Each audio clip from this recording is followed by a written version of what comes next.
Bonjour Père Michel. Bonjour. Alors racontez-nous un peu ce qui se passe depuis le confinement et comment vous avez pu aider les plus pauvres d'entre nous. Alors, comme vous le savez peut-être, Tarascon est une ville où il y a un tiers de la population qui vit sous le seuil de pauvreté.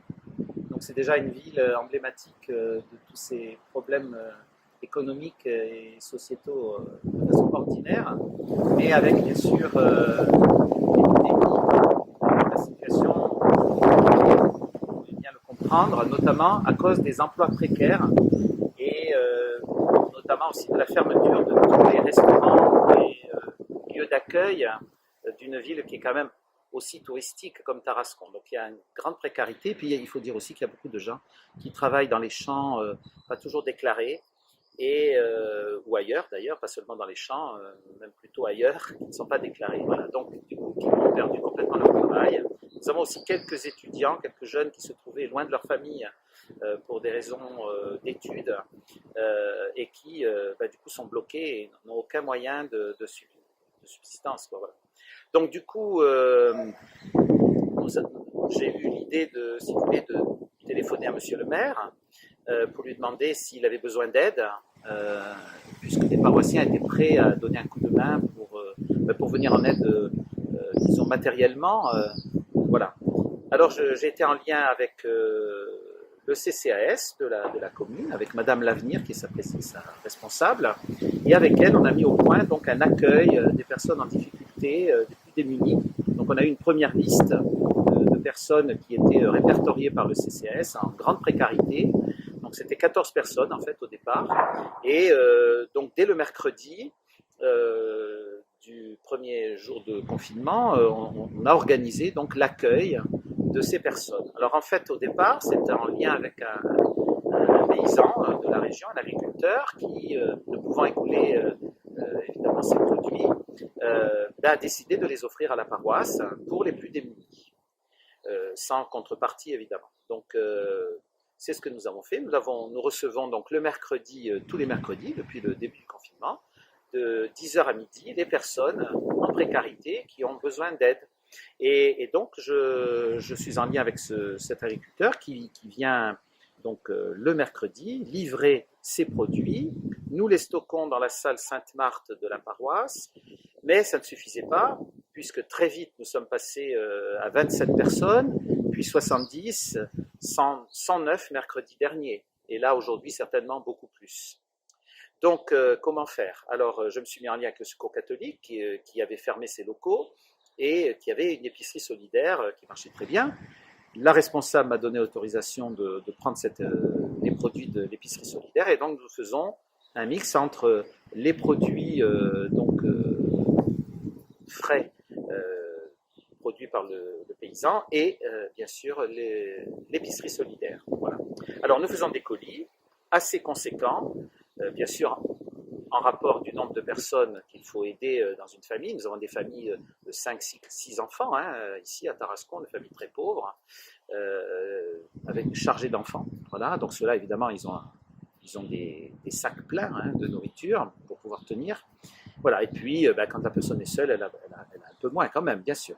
Mais nous essayons de tenir compte aussi de leur goût, de leur voilà, parce qu'il y a aussi un respect de la personne dans ce qu'elle est, dans son histoire, dans ses goûts, dans ses choix, voilà. Et je dois dire que j'étais émerveillé. Très rapidement, il y a un lien qui s'est créé avec ces personnes, des personnes qu'on ne connaissait pas ou un peu transparentes, si vous voulez, qu'on ne voyait pas tout simplement à la paroisse. Et un lien s'est créé avec ces personnes, y compris des voisins d'ailleurs, qu'on ne voyait pas trop, ou comme ça, un peu de loin, sans plus. Et voilà, le lien s'est créé. Et puis, vous savez, très vite, l'épicerie solidaire a été pillée, on va dire. Et il n'y avait plus rien, donc il fallait passer à une autre demande, c'était solliciter les paroissiens. Et donc j'ai, par des lettres que j'envoie, j'en suis à ma 10e lettre là, toutes les semaines, donc j'envoie une lettre aux paroissiens. Nous avons à peu près 400 mails, 400 familles qui sont touchées par cette lettre, plus des lettres que nous tirons sur papier et que nous mettons dans les boîtes aux lettres de certains paroissiens. Et puis nous avons aussi donc les messes retransmises par Internet. Et à l'issue de chaque messe, je donne des nouvelles et je donne aussi des annonces. Et là, donc, j'ai proposé que les gens, ceux qui le souhaitaient, en faisant leurs courses, puissent également faire des courses pour les plus démunis. Et je dois dire que je suis dans l'émerveillement permanent, puisqu'il y a une solidarité, une générosité à laquelle je ne m'attendais pas. Disons, je m'attendais à une certaine générosité, mais là, ça dépasse tout ce que je pensais, puisque notre salle Sainte-Marthe est devenue une annexe d'Auchan, c'est de dire, enfin, évidemment avec l'exagération provençale, mais il y a quand même beaucoup de produits très variés et de qualité que les gens offrent gracieusement, généreusement. Je dois dire aussi que nous avons pas mal de gens qui ont des poules, des poulaillers. Ici, on est à la campagne, donc nous avons des œufs, nous avons des fruits, nous avons le monastère de la Visitation, qui, par la petite sœur Teresa Margarita, est venue aussi nous apporter beaucoup de produits pour les plus pauvres. Le Petit Castelet, donc l'Institut Notre-Dame de Vie, et puis voilà, d'autres personnes très variées de toute l'unité pastorale de Tarascon sont venus jusqu'à nous, y compris de Boulbon, Mézoargues, Saint-Étienne-du-Grèce, Lansac, Masblanc, avec leurs produits. Voilà. Donc, réjouissons-nous de cet élan, tout simple, c'est vraiment quelque chose de tout simple. C'est l'élan du cœur, je dirais. C'est pas calculé. Il y a un besoin, une personne qui tend la main, et comme évoqué une très belle photo que l'on voit sur le journal La Croix, que j'ai beaucoup aimé, à Naples, avec un petit panier et une pancarte. Chi ha metta, che non ha prenda. Ça veut dire que celui qui a, il mette quelque chose, et que celui qui n'a pas, qu'il prenne. Eh bien, c'est ce que nous avons fait ici. Et je dois dire que c'est vraiment une grâce pour la paroisse, une grâce de joie. D'abord de voir des paroissiens qui font la distribution, qui rentrent en contact avec cette population qui est parfois pas toujours facile d'approche.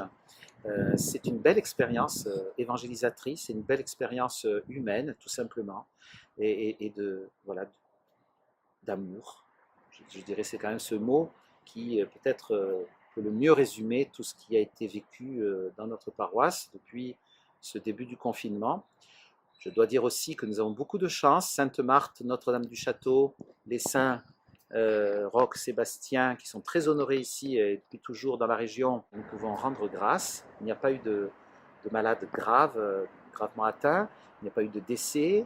Les 3 maisons de retraite qui accueillent des personnes âgées sont indemnes, il n'y a pas de coronavirus qui est pénétré. Donc l'hôpital de Tarascon, pareillement. Nous avons beaucoup de chance. Et je pense que c'était la moindre des choses de rendre grâce pour cette chance que nous avons eue, de redonner ce que nous avons reçu.